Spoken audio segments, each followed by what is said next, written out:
What's on, where, and when. It's the Talk of Nelson. NBS Talk Nelson. At NBS, we believe in banking for life. For over 160 years, we've been a trusted banking provider for generations of locals like you. We know our clients personally and build long-term relationships with them, offering flexibility by giving our staff freedom to make quick decisions to put them first. Experience banking for life with NBS. The Mako Rugby Roundup. Welcome to the Mako Rugby Roundup. I'm Chris Butler, joined by my co-host, Les Edwards. Good to see you, mate. Yes, nice to see you back after a couple of weeks. I know, yes. 25 degrees on Mooloolaba Beach, feet in the water with a coffee, to 7 degrees. Nelson. But anyway, with some beautiful crisp days, not so much today, but good to be back. And certainly good to catch up with what's been happening in local rugby. We're broadcasting from the Turf Hotel, Main Road, Stoke, and great to be back here with Stan and the team. And I'm looking at the wall of flame and shame. Josh is leading the way on the wall of flame, and Stan had to get things going, so he gave it a good crack, but unfortunately couldn't do it, so he leads that. But apparently there's a lot of talk, but no one's coming up with the action on the Hot Wings Challenge, so make sure you come down and give that a go. This week we're focusing on senior rugby as well as the Super Rugby men's and women's competitions. And joining us today is Brendon Bruiser Smith, coach of Kahurangi. Great to have you back, mate. Yeah, cool. Thanks for having me back. Second time on the show. Yeah. Looking forward to bringing a good chat. Before we dive deep into things, can you tell us a little bit about your family and what the interests are outside of rugby? Thanks. So happily married to my beautiful wife, Andrea. She's a principal at a local school over in Mako, so extremely busy in that. Me being out every night at rugby is a bit of a stretch, and she's so supportive. So lucky there. So yeah, great. She's awesome, and I've got three beautiful daughters. Eldest one, Shan, she's flying the nest, and she's up in Wellington doing a bit of a degree in marketing and communication through City Fitness, and then I've got two other teenage girls at Mahai. Jeez, you're outnumbered. I am. Three teenage girls. That's where the hair started to go. Well, we share something in common there, in that I brought up two girls, and we're both rugby men. And damn it, they didn't get into the game. So that's them. So if you do get a bit of free time, what does the family tend to like to do? Very sporty family. So the girls will play netball, touch rugby, volleyball. When that's not sort of happening, we're outdoors, love fishing. We're out in the boat, just cruising down the old Tasman quite a bit, or we're just out in the boat catching a fish or jumping in the water for a snorkel. So that's pretty much us, really. Nice. And the girls like to fish? Love it. Yeah, absolutely love it. That's great. Yeah, because we talked about fishing on last time you're on the show. Very important part of the Kahurangi mindset to go fishing or hunting. So it's a great leisure activity, isn't it? Oh, it is. It's awesome. Love it. In fact, last year we talked about an annual competition between the guys and the girls. So did that happen, or was that at the end of the year? No, that happened. That was our pre-season sort of trip. It was just the guys this year. They headed over to Dougal Island for a long weekend there, and it was an awesome trip. I was unfortunately away with the 20 stuff, but I missed out on it. But that sort of provides all of our meat for our barbecues and everything through the whole year. So it's a bit of fun. Yeah. I think the Fords cheated to win again, but so it's forwards versus backs. Yeah. So, it's good. Yeah, oh, nice. Good bit of banter to start the year. Yeah, great idea. Les, first 15 rugby gets underway. Yeah, so exciting time for all of the colleges in our region, the three big ones. So what we've got going on is on Friday at 10:30 a.m, Marlborough Boys College over in Christchurch to play Shirley Boys High School. On Saturday, on the front field at 11 a.m, Nelson College are hosting Christchurch Boys High School. Now that's a massive top four match just from the get-go. So Nelson College get a good indication of their strength. And also on Saturday at 11 a.m, Waimea combined on the road. They're playing St. Thomas second 15 in Christchurch. So Good luck. good luck to everyone. Yeah, absolutely. And after a little bit of rain, that front field might not be a mud bath. It might be actually Oh, no, in great condition. Well, the work that the volunteers and the boosters of the college did in preparing that front field and getting it drained, yeah, they'll be fine for the whole season, I would think. You've had a look there, trained on there, I'd imagine. Yeah, looks good. Yeah. Good game. Yeah. Good underfoot. Senior Club Rugby, the Tasman Trophy. Well, what's been happening while I've been away? And by the looks of it, some changes on the scene. It's not all going one team's way, that's for sure. Round 7, and take us through that, Les. Well, because we'll talk about Kahurangi shortly with Bruiser, but Stoke 54 beat Muteri 21. Muteri came over with I think they were missing a couple of key players. Stoke took advantage of that, spread the wide consistently and scored, quite a number of tries. So an easy win for Stoke, but Muteri, when they get home, they're a different proposition. My club, Marist, travelled to Jubilee Park and took on Waimea Old Boys, went down narrowly, 20 points to 18. So congratulations to Waimea Old Boys, just a successful conversion to them being the difference. For Marist, it was a case of coming up against Sam Briggs. Sam Briggs ran the cutter at Marist for a number of years. He's with Waimea Old Boys this year. And to our chagrin, he cut it up, scored a try, kicked all his goals. So, he got bragging rights. I think he was their club player of the day. So he got the bragging rights. We went down, but what a fantastic game of rugby it was. I'd imagine reasonable crowd there being it was their club day. So they had the tackers on there from 9:30. They had age grade rugby, women's rugby, girls rugby, Div 2 and then Div 1. So there was a good crowd and the weather was stunning for it. Yeah. And geez, the big improvers, aren't they? So I guess as a fairly new team or a fairly new lineup, it takes a little while to get some combinations going, but obviously it's all starting to happen for them. Yeah, well, they leapfrogged us into second place on the table. So we'll talk now to Brendon about the table topping Kahurangi, and your weekend was spoilt a bit. So unfortunately we got defaulted to, but it's the nature of the beast. Poor old Gaz is trying hard there with the Nelson team, but just playing numbers is a struggle for a lot of teams at the moment. So it was circumstances that I'm hearing. They were confident on Thursday that they had a team to play you. Then all of a sudden, a key forward got called to work. A couple of boys decided they had to go to a wedding.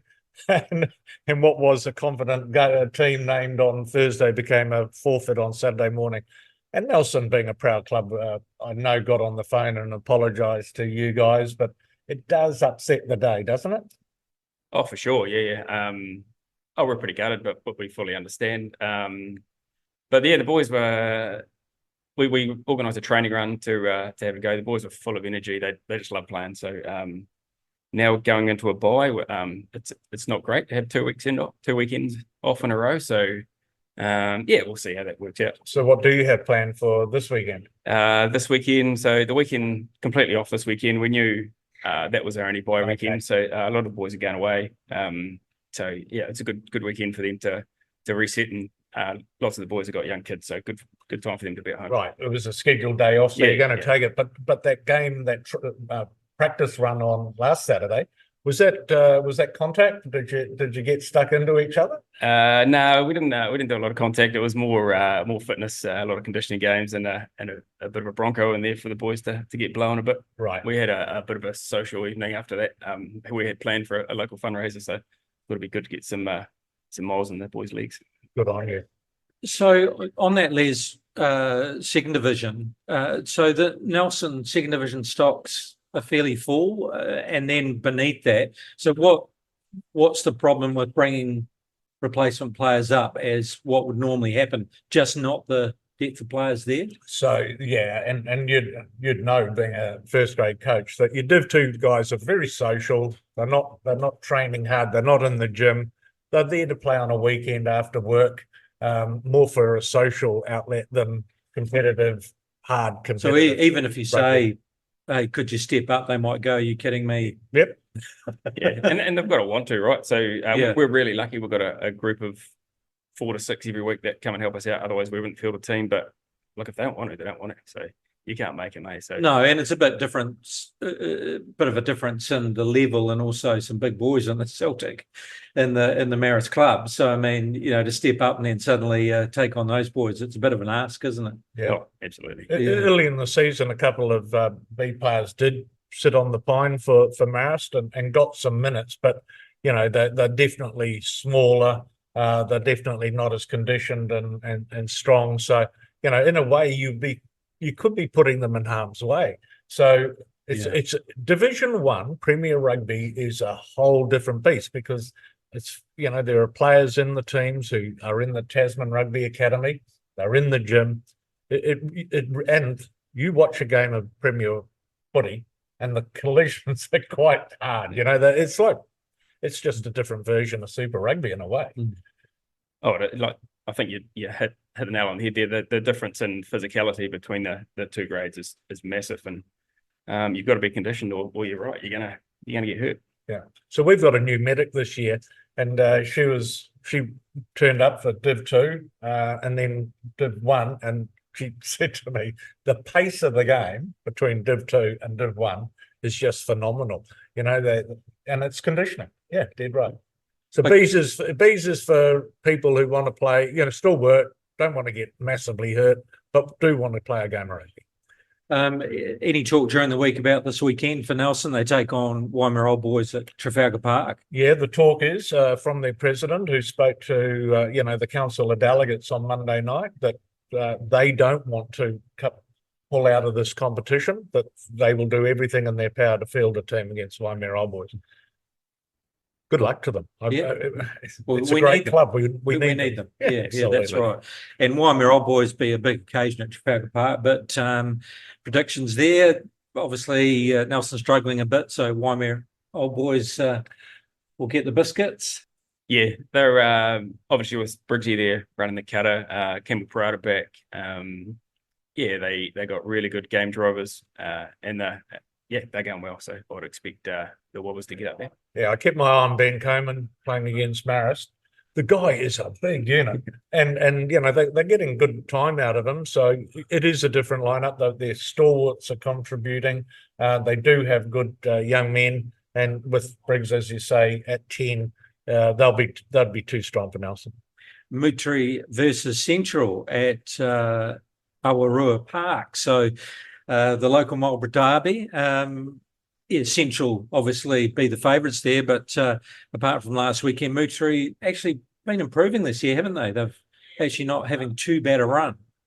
Oh, definitely. They if they've got their full squad, they just got powerful ball runners all over the park, and from the game we played against them, if they get a roll on, they're bloody hard to stop. So hopefully they've got their full team and they can give the Central guys a good run. But Central are really well coached by Mush and QMac there, so I would think they'd get up, but it's going to be a good old arm wrestle, I reckon. I Agree. Okay, Les, attack Green Matters. Geez, you guys so you got some tough challenges, because you're away at Jubilee Park now. You're away at Green Meadows. Another big crowd expected to see the Greens go down. And the beginning of round 2 of the competition. So we played Stoke in the first round at Trafalgar Park and got a win. Stoke are definitely on the up. Marist will have to be very, very much on their toes to deal with Stoke and their big crowd, as you say. I love the atmosphere at Green Meadows. They've got a great facility, and their supporters are terrific. They just love the day. So we'll have to be on good behaviour, won't we, to get a win over there?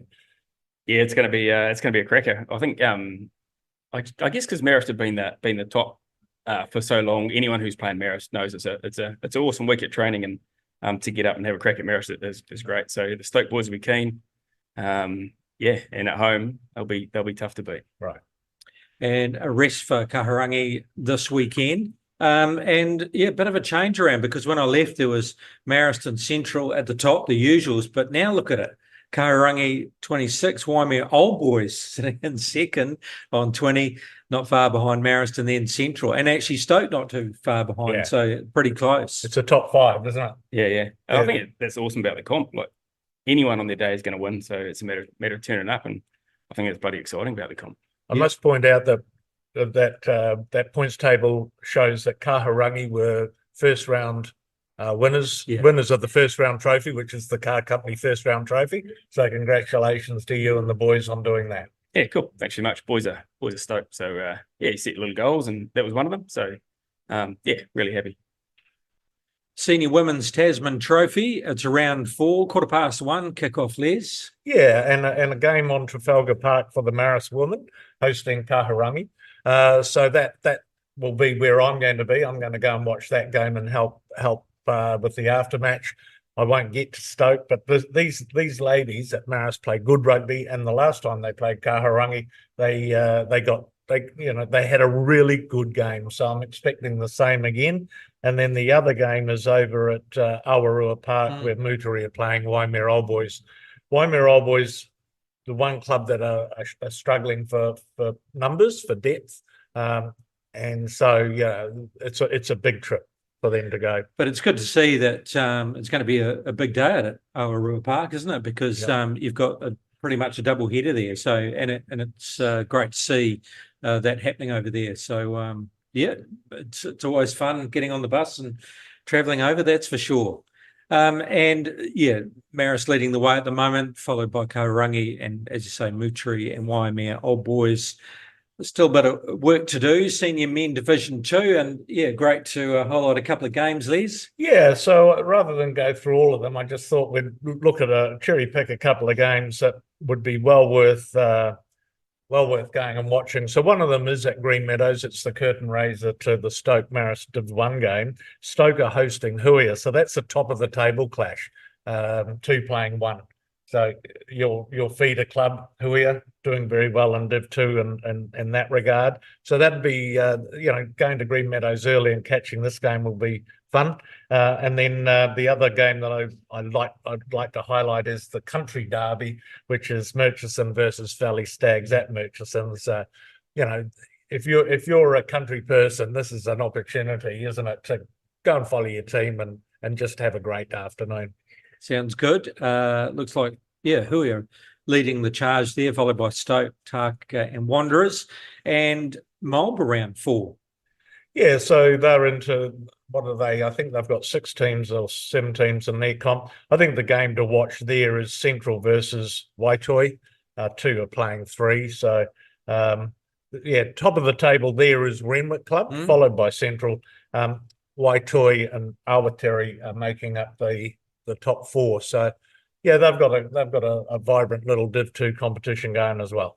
Has there ever been a crossover cup or game between the 2 competitions, between Nelson and Marlborough? I remember years ago in football they used to have the Harris Cup, and it was sort of like a knockout comp, and you'd go over and play at Marlborough teams. They don't have something like that in the 2nd division? Yeah. No. Not that I'm aware of, no. Yeah, not in my 12 odd years in the region. So put that on your list. Yeah, to do. So they are going to have a Town v Country at the end of the season. So July 27 there's a Town v Country Div 2 game, and it could well be that the winner of that could go and play someone in Marlborough. Yeah, why not? Sounds good. Super Rugby round 12, and we'll whip through the results. The Chiefs doing it comprehensively against Moana Pacifica. Everyone's starting to talk up the Chiefs again as potentially doing it, especially after the weekend.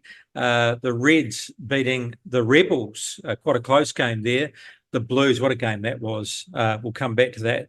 Well, another one will come back to the Highlanders over the Crusaders. The Waratahs lost to the Brumbies. Brumbies still going strong in the Force. They did well at home. That's a big score, especially against the Drua. But the big game, the Hurricanes versus the Blues, what a game that was, and the Hurricanes could have pinched it. Yeah, arm wrestle, wasn't it? Probably the 2 form teams at the moment. It was a hell of a game to watch, and come down to little moments, I guess, and Blues were lucky enough to get there in the end. What was good about it was the daytime time slot. They had a massive crowd, 26,000 people turned up to watch that. And it goes to show that if you put on a really good game in the afternoon, despite the fact that there's some club footy going on, the actual punters and supporters and the families will go in their numbers to watch a quality game. And it was a quality game. I thought it was terrific. The Hurricanes could have snatched it at the end, but the Blues were resilient enough on their goal line to get the win. Yeah. So it's a different type of, they're contrasting teams, aren't they? I think the Canes are very, very, I think they're more entertaining in the way they want to play the game, more expansive, to use the word. Whereas I think the Blues under Bern Cotter are very direct and much more physical in the forward pack. Would you agree with that? Oh, definitely. The Canes, that's their strength in it. They got big ball runners, and they just, once they get over the advantage line, they play off the back of that and got some pretty exciting backs. So they play awesome attacking brand of footy. The Blues look to be slightly more set piece based and slow it down a little bit and use their physicality to get them on top. So yeah, a couple of awesome teams. Got to play with their strengths, and which is a reverse of the old Blues. They used to like to throw it around. Yeah. So I guess you got to play with what you got. I agree. I think we saw a couple of potential All Blacks in this one. Satutu at number 8 for the Blues, I think, locked down definitely a spot in the squad, and he could easily start at number 8. And I like the look of Peter Larkai, the flanker for the Hurricanes. So I think the back row depth in the country's really strong at the moment. Yeah, agreed. Yeah. I think they're both going really well. Really strong on the weekend, really physical. I didn't see the game, but Hollanders getting a win over their mighty rivals, the Crusaders. They would have loved that, wouldn't they? Yeah, did you get a chance to watch it, or were you too busy at your party? Oh, yeah, we were at a bit of a do, but I watched the highlights the next day. But yeah, it was a cracker, wasn't it? It was just a classic, derby between those two. There's no love lost. There's a bit of feeling out there. Yeah, but a first win for the Highlanders in a long time against a New Zealand side. What I loved about it was the energy that they played with from the get-go. They just looked full of fizz and played accordingly. And the Crusaders are still, I don't know, they're a bit confused about how they want to play, or there's something not quite right. So it was a cracker, and again a huge crowd. I think it was 18,000, which is big in today's world. So and a very entertaining 2 games of derby rugby here in New Zealand. Interesting. I was in Brisbane. Unfortunately, I never made it to the game, but Blues versus Reds, big crowd, and great game too. They played it live on Fox Sport, and so just interesting that the Australian crowds are looking pretty good. So well, talking to your Aussie mates, they again seem to think that they've got a sniff when it comes to the Bledisloe. So every year this happens, of course, they get their hopes up. But I think it will be closer too. Yes. Under Joe Schmidt. I think the Aussies and the Australian rugby public are very good at going to football and supporting and having a good time. Yeah, yes, definitely.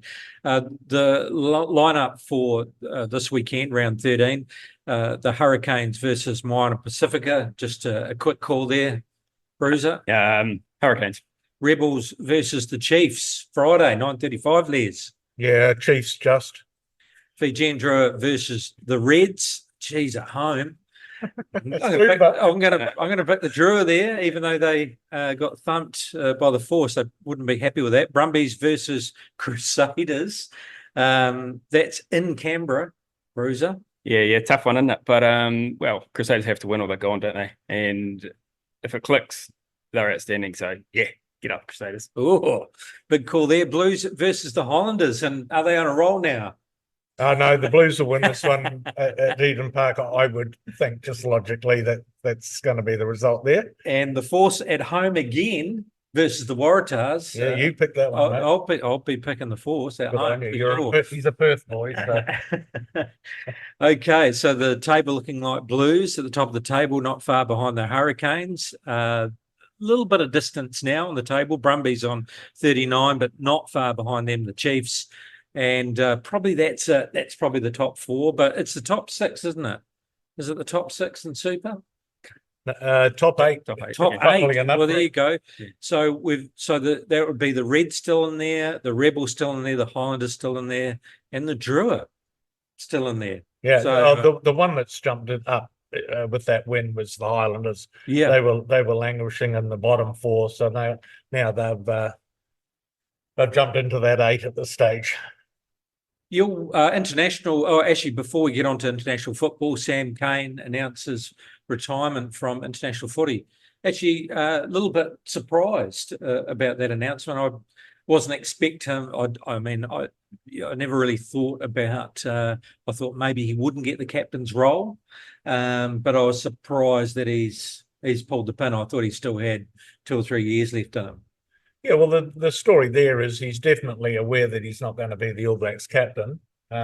He still would like to be selected for this year's test, so he's pulling the pin as at 2025. He's sitting on 95 test caps. I'm sure he'd love to get 5 more, but I don't think he'll make the squad, to be honest. Tough, isn't it? Like you mentioned before, the loose forwards are going pretty well. And they're in New Zealand. He's over in Japan, sight unseen. So, I'd be very surprised if he did that. Right. So maybe he saw the writing on the wall and thought, well, going to make some good money for the family and quite happy here. And it's going to be a difficult road back to the All Blacks. So maybe it's time. And also, he's got to be mindful of injury too, doesn't he? Yeah, well, I think he's injured right this minute. He does get his share of injuries because he's in a tough position. The way he plays it, he's definitely one for getting himself into the collision area. So, but he can look back proudly on his career. There's no doubt about that. To play 95 tests for your country, to captain your country, to go to a couple of World Cups, he can be very proud. And the game he had in the semi-final against Ireland was just one of the best rugby games I've seen from him. So, happy retirement and go and enjoy 3 years in Japan with your family. It's a great way to, set yourself up for the future. International football and the Black Ferns did the job against USA, but they've got Canada this Saturday. Is that right? Yes, that's right. So 2:05 they play Canada. Canada had a win. So they're the better of the other side. So this is kind of like the test match for the Black Ferns for 2024, leading into later on in the year. Big ones really France and England, aren't they? Yes, they are. I mean, they beat us quite comprehensively last time. So, but this is really a rebuilding phase for the Black Ferns. So there's one more game. Measure. There's one more game that'll follow the week after this, which is the Aussies. So, just wanted to give a shout out to our Black Ferns because they're the current world champions and deserve us to follow them. Yeah, and I always love watching their rugby. It's such exciting rugby, and they play with flair. And love watching the sevens. Those girls have just got so much talent. Yeah, it's great to watch. You're with the Mako Rugby Roundup, and we're at the halfway mark of the Tasman Trophy. And Kahurangi are at the top of the competition ladder. Reflecting on the season, played 6 and just 1 loss. So Bruiser must be pretty happy with how things are going after some near misses in previous seasons. Oh, yeah, we're stoked. The boys really fronted up from 2 weeks before the season started, and we couldn't field a front row. We didn't know if we were going to field a team. To a couple of props turning up that first week of our first game, so we could have 15 at training for the first time was awesome. And then the boys they just love playing. They're exceptional young men. They buy into everything, and our culture and comes from that. So boys are stoked and go real well. So you had a loss in the second round against Central. That was the premiers, and so that must be a target for you. It might not be Central as we get towards finals. It's still very open, but from previous experience and playing them and then having the loss in round 2, what did you learn from that to get the rest of the season humming? I guess it's just like we talked about before. The competition's that close. It comes down to small moments. Everyone being fit, having clear game plans. I think going into the games helps. That first round we were a little bit underdone. So it felt like we were in a position to win that, but never did. So I guess you take little things out of that. Small moments, converting opportunities that you create. Will help. So we work a lot on that at our trainings. But it's just being up for it, just being ready to go.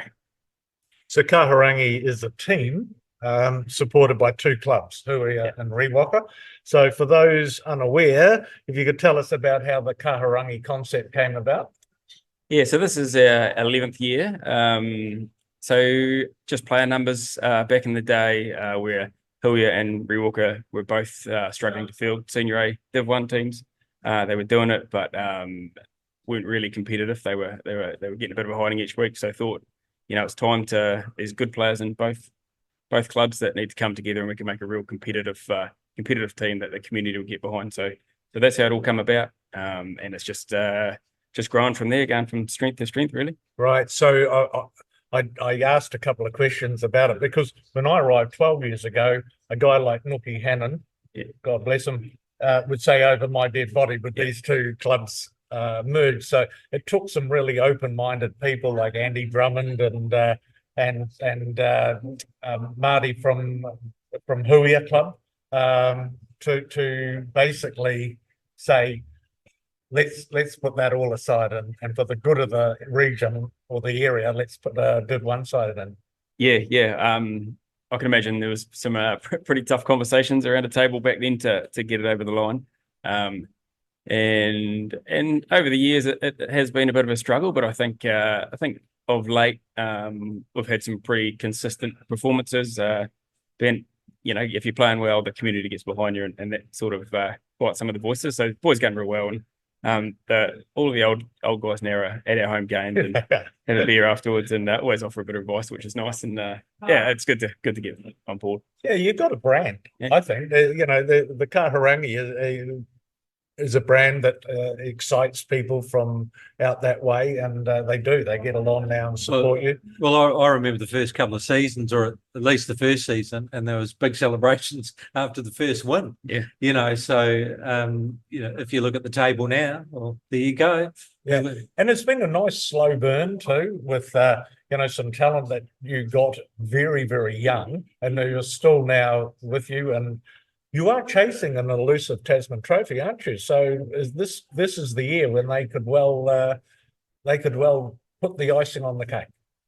Yeah, Tasman Trophy runs a bit niggly. It never seems to we never seem to quite get there. But it's great. The boys just buy into playing. They're really competitive. I think that was a thing a few years back when we sat down and the boys were competitive, but sort of let themselves down. So sat down, changed a bit of the culture and a bit of the training habits and earning a spot. And from that, our culture's just been outstanding. And some of those guys you talked about from the start, some young guys. We've got about 4 or 5 guys that have had over 100 games, and another 6 or 7 that are mid 60s to 80 sort of games, and that's the whole spine of our team. And they're competitive. They love playing.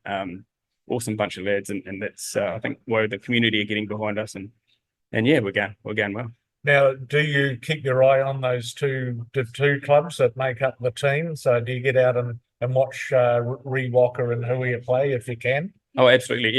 Every chance we play at home, we're down there to clap them out in the field, and we get to watch the first half before our warm-ups start. We've got a good relationship with both these clubs. Our 2 managers, Brendon and Grant Roberts, they cook barbecues every sort of 3 weeks when we're training together.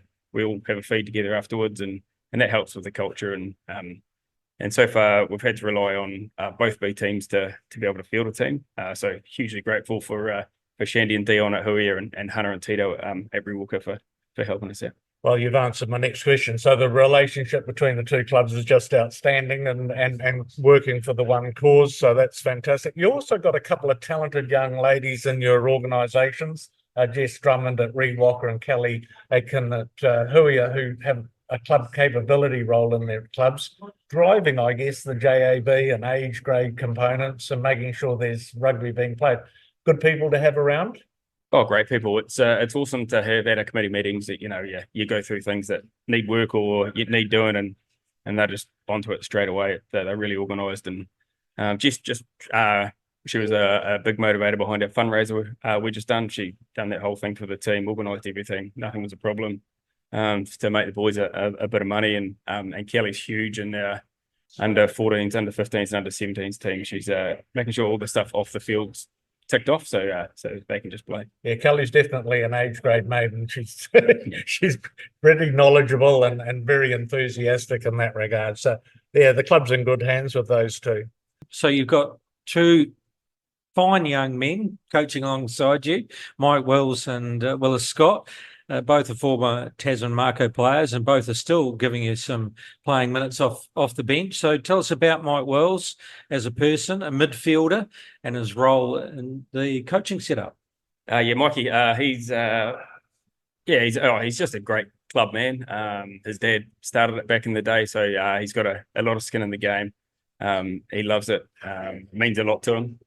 He was one of the ones I had to sort of talk around at the start of the year. Didn't know if he's going to play or coach. He's got a beautiful young little boy, so that takes up a bit of time. But absolutely stoked that he's come on. He's got a huge amount of respect with the boys, and his knowledge of the game is second to none. So he's awesome, and stoked to have him in that sort of coaching role. And Will Scott, he's the type of forward that all clubs would love to have, abrasive, but he's got skills as well.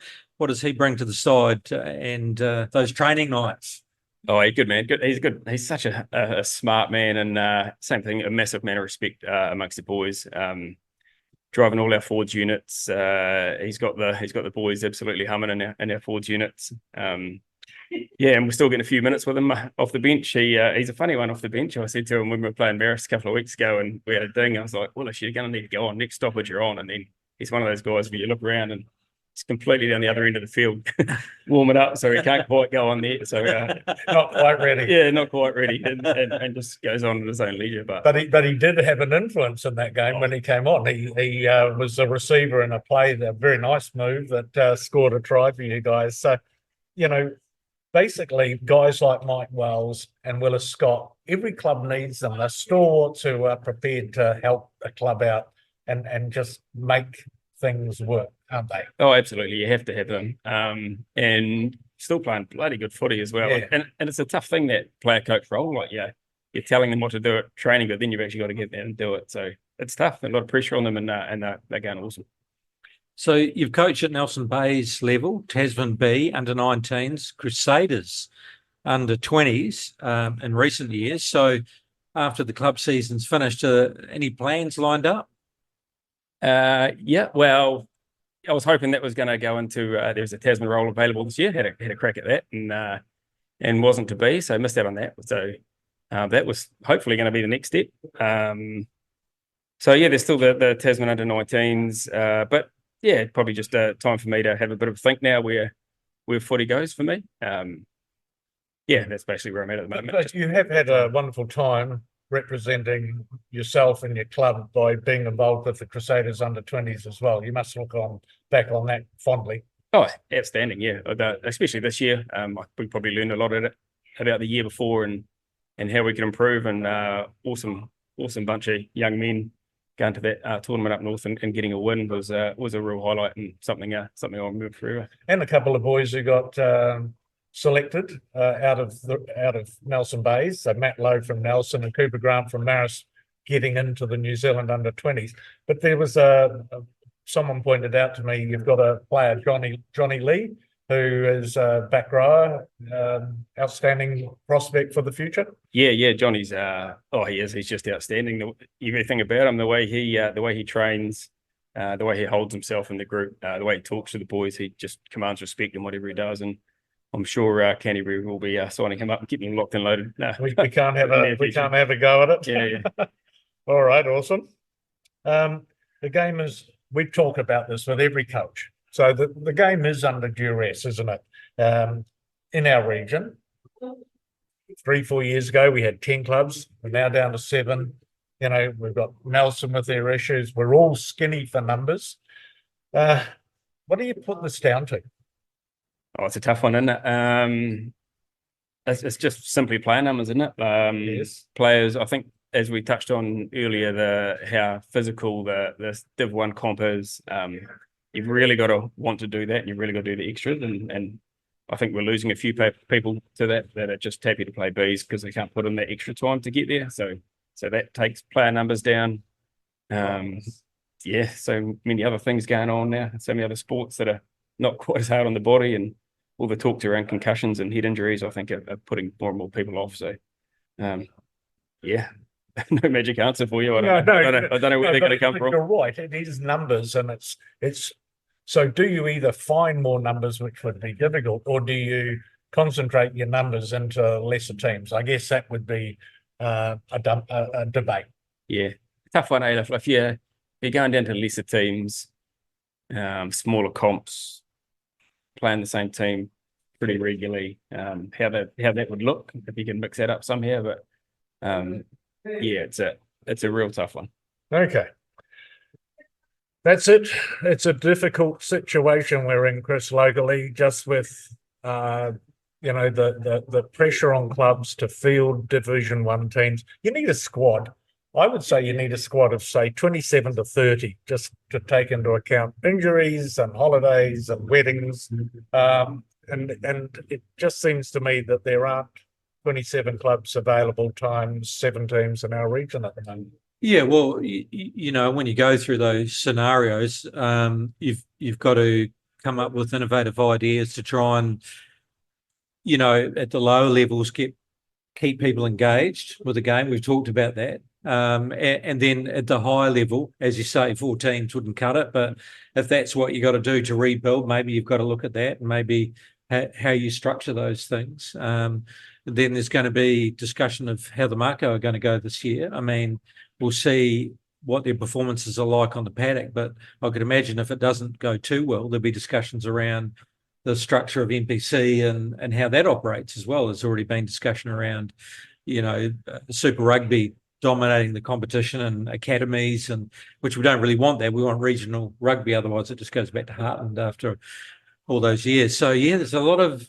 discussions to be had locally, but there's some smart people around the place, and usually when it gets to its lowest ebb, that's when you see those innovative ideas come out. So when you just got to do stuff to keep things going. So yeah, and a massively important month May is for New Zealand Rugby with a special general meeting to decide on the governance of the game. So out of that will come a lot of answers to some unanswered questions. What is the focus? Is it high performance first, community last, or is there more emphasis on provincial and community rugby at a board level? So interesting times we live in.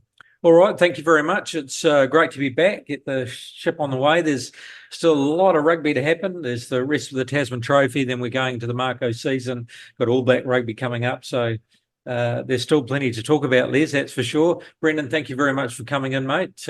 Looks like Kahurangi are running well and heading in the right direction. So we wish you and the club all the best for the rest of the season. Excellent. Thanks for having me. Thanks for coming in. Yes. And Les, now you'll be based at. I'm going to stay. I'm going to watch our women play at Trafalgar Park, right? And Kahurangi, of course, who are visiting, and catch up with them all in the club rooms afterwards. Yes, I do wish Maris very well against Stoke, but that's going to be an amazing experience out there. The Stoke crowd will be large. So. Yeah, a good weekend of rugby and looking forward to some Super Rugby in the evening. Thank you very much for listening. Thanks to our guest, Brendon Bruiser Smith, coach of Kahurangi.